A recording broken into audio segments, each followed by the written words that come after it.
Hola, ¿qué tal? Vamos a iniciar una nueva etapa en el curso dedicada a estudiar la anatomía y la función de los sistemas del cuerpo humano. Como estamos viendo el tema de salud, pues es importante saber un poco sobre cómo funciona nuestro cuerpo y cómo es.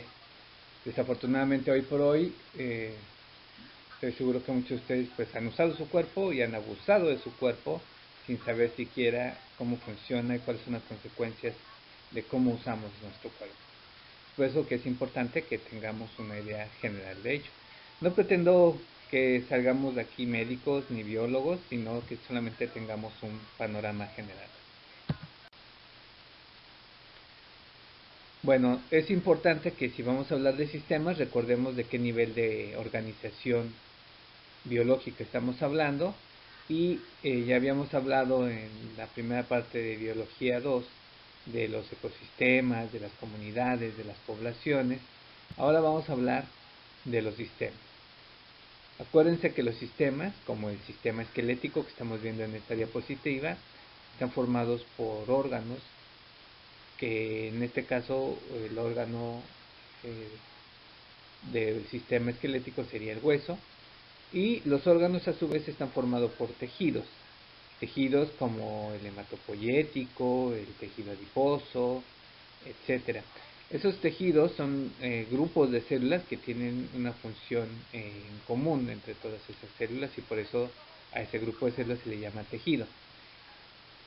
Bueno, las células, que ya vimos que había diferentes tipos de células en biología 1, que en nuestro caso todas son células animales, sin embargo se diferencian y podemos encontrar diferentes tipos de células como las neuronas, o como las células adiposas, o como los eritrocitos, etcétera.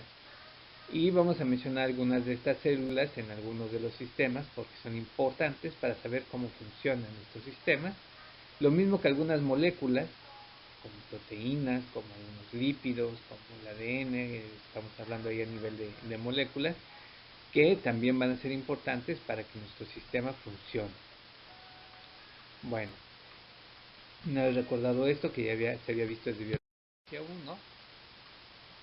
1, ¿qué queremos saber de cada uno de los sistemas? Como habíamos dicho, en cada sesión vamos a ver dos sistemas y voy a empezar con una breve introducción del sistema, hablándoles del sistema en algún otro organismo, como podrían ser ballenas, como podrían ser tortugas.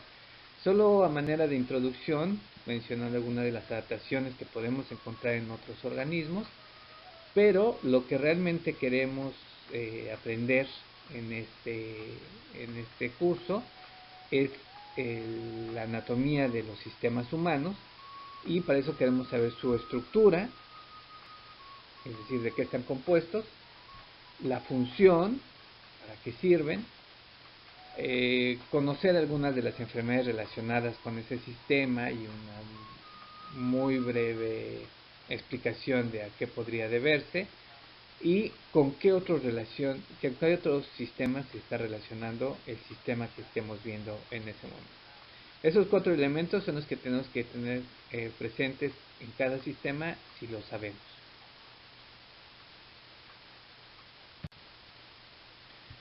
Bueno, vamos a comenzar entonces con el sistema óseo, que es uno de los dos que vamos a ver hoy. Hoy vamos a ver sistema óseo y sistema muscular. El sistema óseo es aquel que está compuesto por el esqueleto. Sin embargo, no todos los esqueletos son iguales. Por ejemplo, algunos peces, como los tiburones, están compuestos de un esqueleto cartilaginoso, es decir, formado de cartílago. El cartílago, para que lo ubiquen, es como esta parte que tenemos en la punta de la nariz o en las orejas. Eso es el cartílago.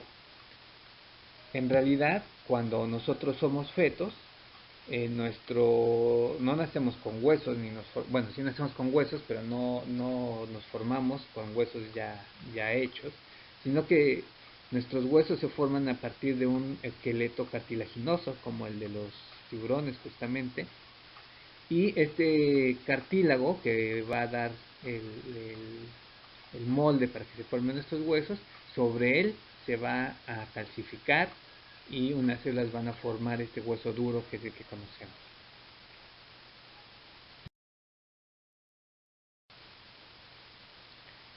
Bien, ya entrando en materia del sistema esquelético humano, pues podríamos decir que ese esqueleto está formado en un adulto por 206 huesos. El número de huesos puede variar dependiendo de la edad, sobre todo en los bebés, porque el cráneo, que está formado por varios huesos, conforme va pasando el tiempo se unen estos huesos y forman un solo hueso. En cambio, cuando un bebé nace con estos huesos no unidos y eso le permite nacer por el canal del parto. Por eso el número de huesos puede cambiar en un bebé a un adulto, pero un adulto va a tener 206 huesos en general. En general también, bueno, se divide el esqueleto en dos grupos. El esqueleto axial, que es el que podríamos ver en medio del, del cuerpo. Axial viene de eje, es decir, estaría formado por el cráneo, por la columna vertebral, por el esternón y por las costillas. Es decir, esta parte que está aquí en medio se le va a llamar esqueleto axial, axial de eje. Y por otro lado tenemos el esqueleto apendicular, que viene de apéndice, de extremidad, que está formado por la cintura pélvica, esa cintura que es la que conocemos que está en la cintura, que los huesitos del ilíacos que están aquí, y la cintura escapular, que es donde tenemos los hombros, y por las extremidades, es decir, los brazos y las piernas. Entonces, la cintura pélvica, escapular, brazos y piernas estarían formando el esqueleto apendicular.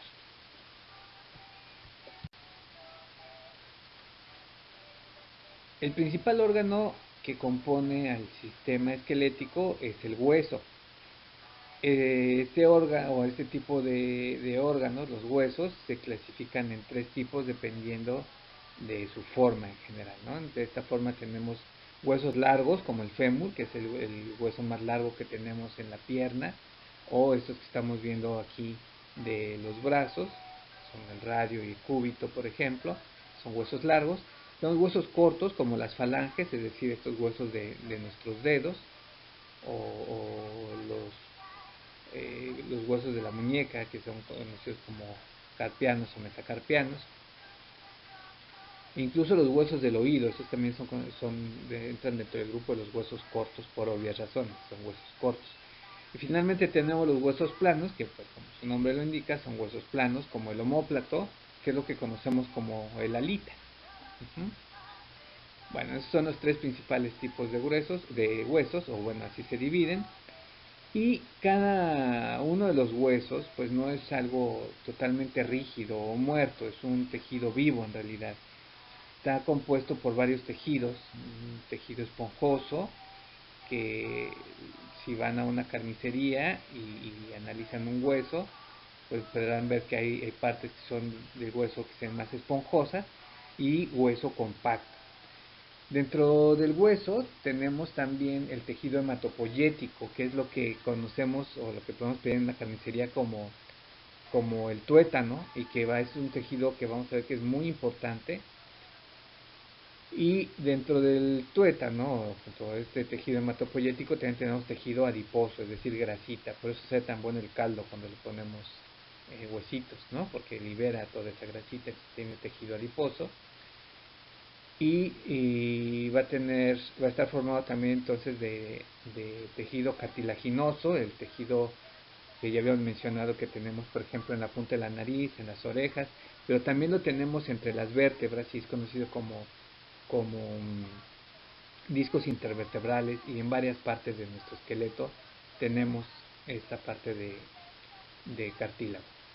Y finalmente tenemos tejido conectivo, que son los que se conocen como los ligamentos, que vamos a ver en la siguiente diapositiva. Son como amarres con los que las uniones de nuestros huesos se fijan, ¿no? No hay que confundir los ligamentos, es muy común que los confundan más adelante vamos a ver otros que son los tendones. Los ligamentos son del tejido óseo. Bien, las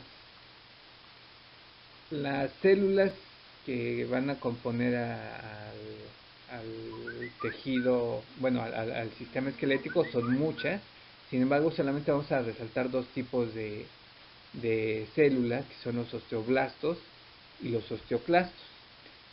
Los osteoblastos son células que se van a especializar en formar hueso duro, es decir, en fijar calcio y fósforo sobre nuestro tejido cartilaginoso. Cuando somos embriones, ya habían mencionado, tenemos cartílago y se va osificando gracias a estas células que se llaman osteoblastos.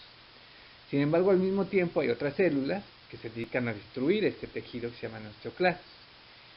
Cuando tenemos más osteoblastos o más actividad de osteoblastos que de osteoclastos, entonces nuestros huesos empiezan a crecer. Y cuando tenemos más actividad de osteoclastos que de osteoblastos, pues empiezan a decrecer y puede provocar también algunas enfermedades, como veremos más adelante.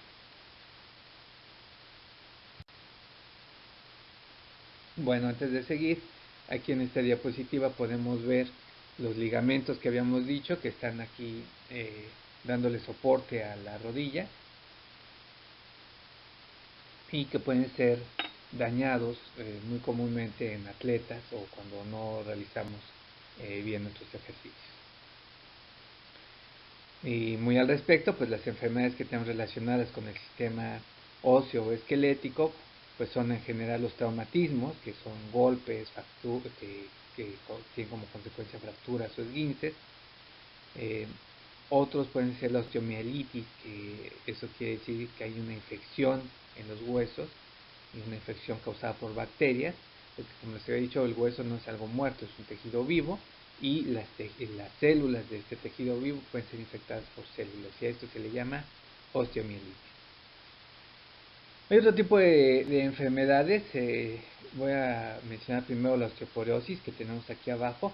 La osteoporosis, como ustedes saben, que es muy conocida, es un debilitamiento de los huesos porque el calcio no se está fijando, pero esto es debido a un desbalance entre osteoblastos y osteoclastos, principalmente. Tiene muchas causas, entre ellas puede ser genética, puede ser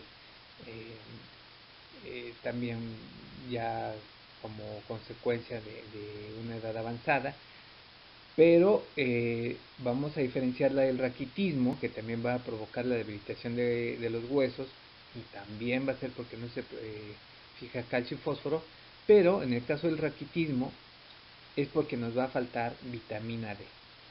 Muchas veces la vitamina D, para que también se pueda, lo podamos tener en su forma activa, necesitamos que nos dé el sol. Entonces, bueno, es importante un bañito de sol, que les dé el sol de vez en cuando, para poder tener vitamina D. Por supuesto, ingerir alimentos ricos en vitamina D, y con esto pues vamos a tener huesos fuertes también. Es la diferencia entre raquitismo y osteoporosis, aunque los dos causan debilitamiento del hueso. Una es por falta de vitamina D, en el caso del raquitismo, y la osteoporosis por un desbalance, un desequilibrio, principalmente en estas células que habíamos mencionado, osteoblastos y osteoclastos. Bien, la función del sistema óseo parecería lógica, pero hay muchas, o hay una en particular que no estamos acostumbrados a saber. Dentro de las funciones que tenemos está el de ser un sostén mecánico, es decir, le va a dar la estructura a nuestro cuerpo, como nosotros sabemos, ¿no? Imagínense nuestro cuerpo sin huesos, pues sería ahí un costal sin mucha forma, ¿no? También nos va a dar soporte mecánico, es decir, va a servir de apoyo a nuestros músculos y va a ayudar esto a que nos movamos, a la locomoción, lo vamos a ver un poco más adelante. Y también una función muy importante es darnos protección a algunos de nuestros órganos más sensibles y más importantes, como podría ser el corazón, y que está protegido por nuestra caja torácica, nuestro cerebro, que está protegido por el cráneo, que bueno, son órganos vitales, y también va a servir como almacén metabólico de sales y minerales, pues justamente como el calcio, como el fósforo. También se podrían llegar ahí a acumular algunos otros minerales o incluso contaminantes como metales pesados. Pero bueno, para eso también nos puede servir. Y algo en lo que no es muy conocido de la función de los huesos es que en ese tejido hematopoyético que habíamos mencionado, en esas células vivas de la médula, en el tuétano del hueso, ahí se producen, ahí nacen las células de la sangre. Entonces, aunque pareciera que no está muy relacionado, pues nuestros huesos, al ser órganos vivos, están inervados por vasos sanguíneos que les van a llevar nutrientes, que les van a llevar oxígeno, pero también en los huesos nacen las células de la sangre y pues son transportadas por estos mismos vasos sanguíneos. Es importante que lo recuerden. De tal forma que en esta imagen que tengo aquí abajo de Schwarzenegger con su con su esqueleto totalmente metálico. Si bien sí tenemos avances médicos muy importantes y muy útiles como las prótesis de titanio que permiten sustituir algunos huesos, pues no podríamos sustituir por completo todo nuestro esqueleto por, solo por metal, ya que nuestros huesos, pues como habíamos dicho y he estado insistiendo, son órganos vivos, no solamente una parte dura de nuestro cuerpo y muerta, sino un tejido vivo que produce, entre otras cosas, células sanguíneas. ¿Cómo se relaciona con otros sistemas? Pues entonces se va a relacionar con el sistema muscular para provocar el movimiento, como vamos a ver otra vez más adelante, y con el sistema cardiovascular, es decir, el sanguíneo, para la producción de células sanguíneas que nacen en el sistema óseo, y el sistema óseo también va a recibir nutrientes y va a recibir oxígeno gracias a que está inervado, es decir, que le llegan vasos sanguíneos con todo este aporte de nutrientes y oxígeno.